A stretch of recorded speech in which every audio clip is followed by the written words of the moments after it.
questions. Now, what's your argument first? The argument is that I believe that Islam is trickery. Trickery? Yeah. I can elaborate. If I'm allowed the time, of course. Trickery of who? It's a deception, is what I believe. Deception? Yes. A deception from who? The thing is, you are kind of putting me on a spot here. You want me to answer? Welcome to Hamza's Den. Okay. Remind me. Dude, today in our Polish Your Dawa James, I'm going to share a very interesting questions presented at the Arena episode 39 recently. And you're going to love it, you're going to enjoy it, and this will really increase in your Dawa skill. So let's listen to it. And before I do that, and you can subscribe to my channel, leave a comment, share, and here you go.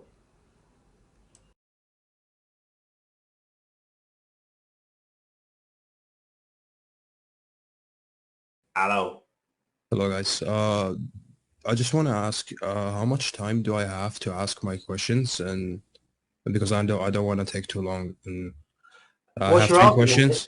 Is your argument against Islam, or? So I can tell you my belief first, and then we can take it from there. What's that? I can tell you my belief, and then we take it from there. Yeah, but are you here to argue against Islam directly, or are you presenting an argument? Yes, against Islam. The questions I have are against Islam. What's your argument against Islam?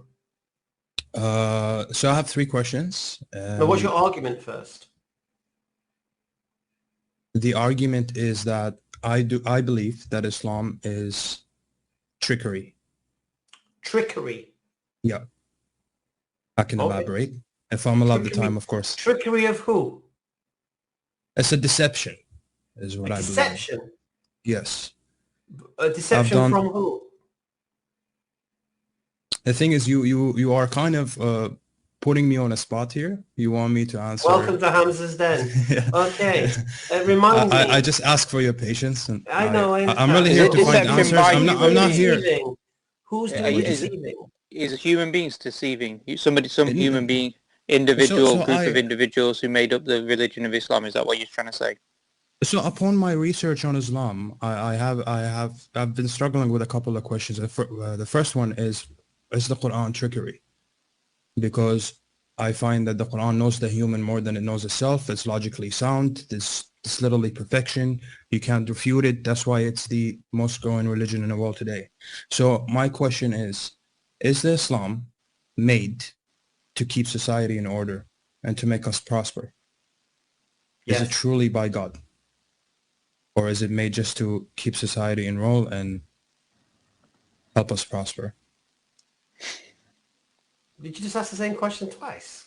No, he's trying to say, do you think it's been created by the devil? Is that what you're trying to say? No, not by the devil, not by the devil. I think it's been created by a collective. Right, and you're saying this collective were these I can't say, geniuses. I can say I think, I don't know, but I think. Yeah, right? so these collectives were collective geniuses who created this. VSP, can I ask a question? Are you Muslim? No. Okay. I believe in a creator, but I don't believe that it's... So you believe that this group of individuals who are these like complete geniuses developed this system, this way of life that defines, morality, defines guidance, defines how to worship, defines how society should function, politics, economics, social system. And you're saying they did that because they were part of some sort of secret organization to control everybody.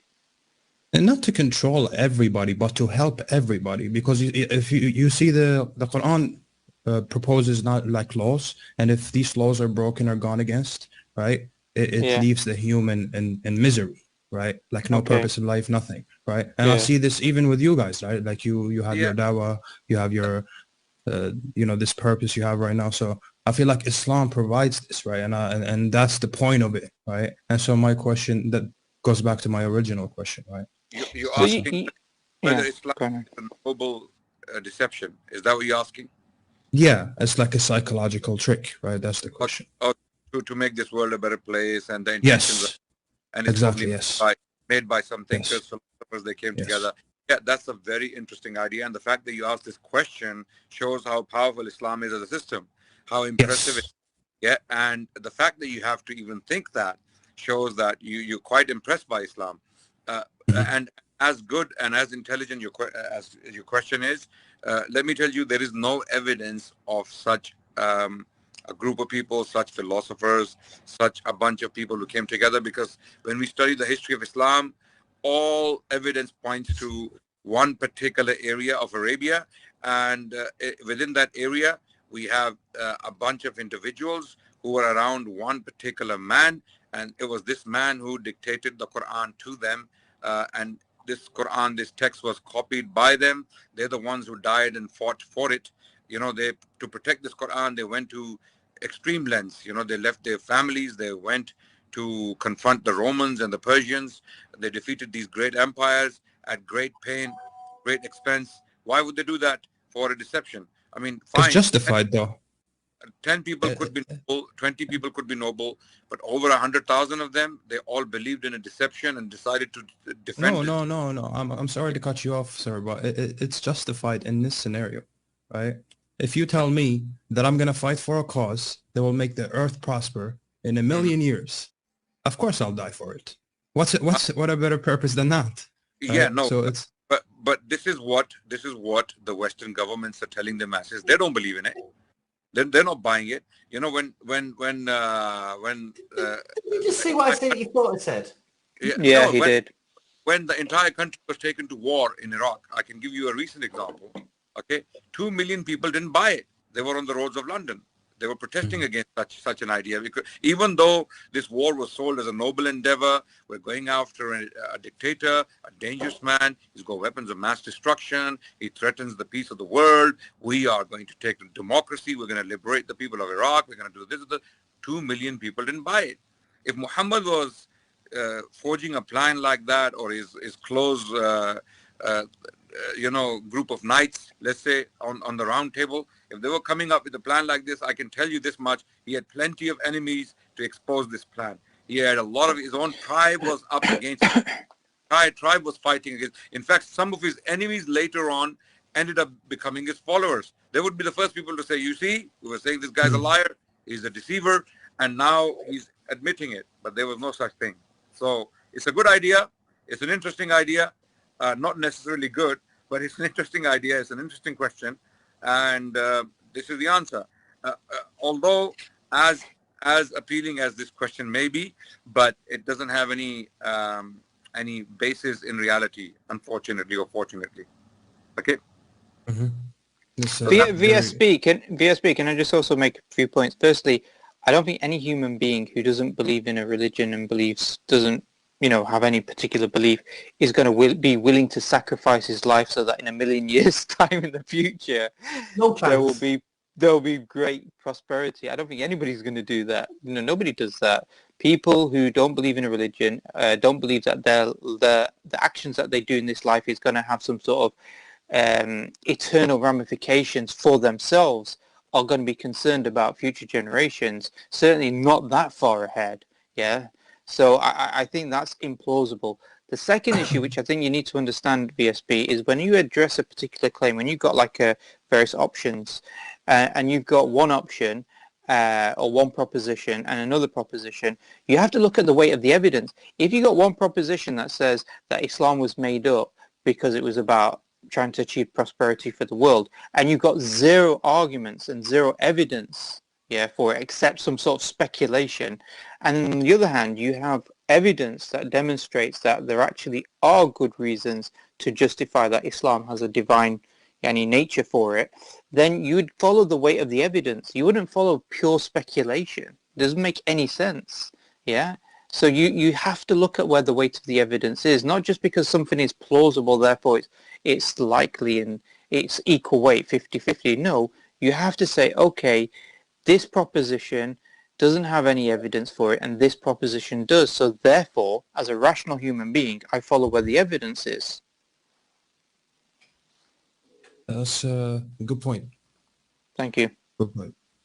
So what's the obstacle for you? Because you sound like you've done a little bit of research into Islam. Yeah, I'm very astonished, especially with the description of nafs al-hawa, the desires, the forbidden things. You know, you're not allowed to drink, gamble, etc. The human nature, right? Yeah. Human nature of man, right? How And you're supposed to be, how yeah, you're and supposed to you be got with your wife, etc. So why don't you become Muslim, man? I will, man. I will, 100%. Do it then. But it's in front of people. Yeah, man. Are All you right, are you an Arab? I'm satisfied with your answers. I accept. So yeah, let's go ahead. Okay. Are you an Arab? Half Arab, Or half half American. Arab? Yeah. yeah. Okay. We could hear the Arabic sounding words were sounding pretty good, man. Thank you. So remember, VSB, not only do we have no evidence for the proposition that it was made up, but also we have, we have things that contradict that proposition. I think Adnan's mentioned some of those points. One of those points is that, look, if people are just going to make up a religion, it's like, do you believe the earth is flat or the earth is round? Just out of interest. The earth is round. Okay, cool. So, people who believe that the earth is flat, they think there's this massive conspiracy, don't they? That everybody's in on it. Yeah. NASA, the satellites, astronauts, weather, meteorologists, scientists, A lot of crazy physicists. stuff out there, yeah. Yeah, that's right. And you think, hold on, it's more implausible now to believe that there's a big conspiracy than to believe the earth is round. So you might as well just believe the earth is round. It makes more sense. So in the same way, when you look at this question that there is people made up the Islam, the amount of effort that needed to be done in order to do that, and at the same time keep it completely quiet, nobody ever finds out about it. The number of people, so you've got people in, the following Prophet, people who are governors of different regions, people who become scholars of Islam later on, people who lead armies, people who are judges. You've got so many people who are involved in this conspiracy.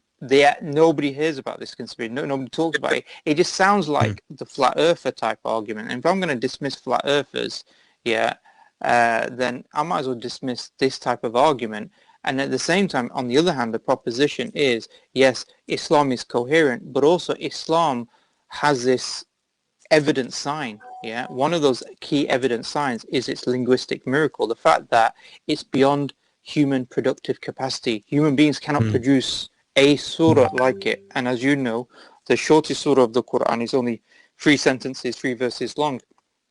That in itself should blow a person's mind, because you're thinking, hold on, the Quran is so confident that it is inimitable, that it makes such a bold proclamation. And it's not just making a bold proclamation to us, but it was making it to the very best in the Arabic language, the very best linguists and the very best connoisseurs of the Arabic language. It's mind-blowing, Quran, where it's mind-blowing because it encourages you. It says, don't you then think, don't you then reflect, don't you use your brain. So that's I think that's mind-blowing for me, right? And it's telling you not to follow blind, right? It tells you that it inspires you, motivates you to reflect on your own. And the phenomenon Brother Sharif is pointing to, the linguistic phenomenon, it's not only linguistic, it's linguistics used to convey a very, very powerful system. Okay, it's linguistically attractive. It is absolutely amazing. It is prose, and yet it's not poetry. And the message is so full of energy, full of amazing ideas and philosophies that even a group of people, even philosophers, scholars, linguistics par excellence, could not come together and do it. And you know what? Even if they came together at that time in the 7th century with all the knowledge they possessed from Jundi Shapur, Roman philosophers, and Greek writings and all of that, even if all of that was put together, there would be errors and mistakes in the Quran. Okay, amazingly, there is not an error. You cannot point to one verse of the Quran and say there you have it, an explicit error without any room for interpretation or any room for, let's say, explanation. There is a clear-cut black and white error. There is nothing like that in the Quran. Otherwise, we would be all of myself, Hamza, Sharif, Sabur, we would be, okay, hold on a second, let's go, let's go for a party, man. Why are we wasting our time believing in this faith, yeah, and trying to pray every day 5 times a day and just practice this faith to the best of our abilities? We believe that there is no such conspiracy. There would be a grand conspiracy. This is why scholars who point to hadith literature and say that hadith literature could be, the doing of people in the 2nd century of Islam. Other scholars who refute this claim, they point to this grand conspiracy that it would be impossible to forge such a literature coming from Spain, Iraq, Egypt, and Central Asia at the same time. This would be a conspiracy beyond human capacity at that time. So all of these things put together, okay, we can see that this is not the doing of a man or even a group of people. Okay, there is something else going on there. There's something else going on. Okay, that a text like this can inspire a revolution on that scale. Within a century, the whole world around Arabia changes for the better, and then beyond the Islamic civilization for over 1,000 years. All of this. Okay, yeah. So you're saying that in itself is the reason why it cannot be man-made. So no, yeah, absolutely. I mean, there are many reasons. I said, as Brother Sharif pointed out, myself, I gave you some points. Yeah. There are so many reasons we can look at that this cannot be the doing of man or even a bunch of men. Okay, very, very able men. They couldn't. Prophecies, for example. Prophecy is another one. There are prophecies that they wouldn't be capable of making things up, throwing things in the Quran, and then those things are coming to pass. Okay, those things are actually transpiring. They're happening as the Quran. So this would be far-fetched. As interesting as the theory is, it would be far-fetched. And it's very similar to the theory of borrowing. That Muhammad. Am I being hyper skeptical as well? Like, am I? Yeah. I mean, I think you are. Okay. I am, okay. I think what it is, the reason why you're being hyper skeptical is because you're basically saying there's this potential possibility in my mind that it could have just been made up. I think that's the reason why. But that's why I'm saying you have to follow the weight of the evidence, yeah? But I think Adnan has made the point as well, which is saying that, look, let me give you an example, yeah? Let's say you wanted to see Bigfoot, as an example, exists in North America. So what are you going to look at? Well, you're going to try and physically see Bigfoot, but let's say you don't see Bigfoot. You look at maybe is there, feces? Is there hair? Are there carcasses? Is there an ecosystem that's able to support it? You're looking for evidence.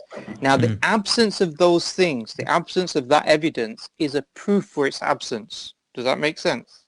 The absence of evidence is a proof for its absence when you expect to see evidence. Yeah? So in the same way, if you've got a conspiracy, you would expect to see some sort of evidence for that conspiracy. People saying it, the ability to achieve it, all of these different things that would demonstrate that there was a conspiracy for it. The absence of that is proof for its absence, because it would be physically impossible for them to come together to collectively create a lie and a conspiracy on that scale. Yeah, so the absence of evidence would be proof for its absence in that sense.